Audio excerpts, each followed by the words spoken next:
नजर खरंच लागते का?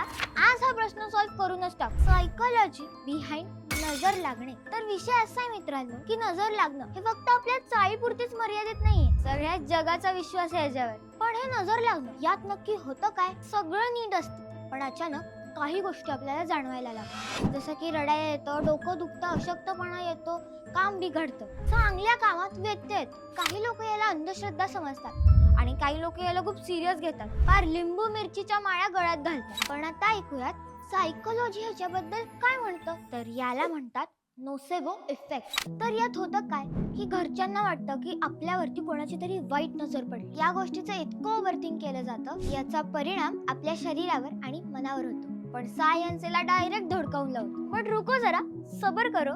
काही सायंटिस्ट आहेत की जे एनर्जी थिअरीला पूर्ण सपोर्ट करतात. जगात प्रत्येक वस्तूच्या अराउंड एक एनर्जी फील्ड असतो, म्हणजे एका प्रकारचा ऑरा असतो. मी एखाद्या माणसाला काहीतरी बोलले तर नकळत एनर्जी ट्रान्सफर होते. म्हणजे कोणीतरी चांगलं बोललं तर आपल्याला छान वाटतं की नाही, पण कोणीतरी आपल्याला शिव्या घातल्या तर. आता हेच बघा, असं म्हणतात की आपली आई जी भावना घेऊन जेवण तयार करते तीच भावना जेवणात ट्रान्सफर होते आणि आपण तीच एनर्जी जेवणातून ऍब्झॉर्ब करतो. मग हा सगळा एनर्जीचाच खेळ आणि हे सगळं इतकं सोपं आहे तर कशाला डोक्याला शॉट लावून घ्यायचं. एनर्जी ठेवायची आहे तर ती आपल्या महाराजांसारखी ठेवा. कळलं नजर लागणं म्हणजे काय असतं?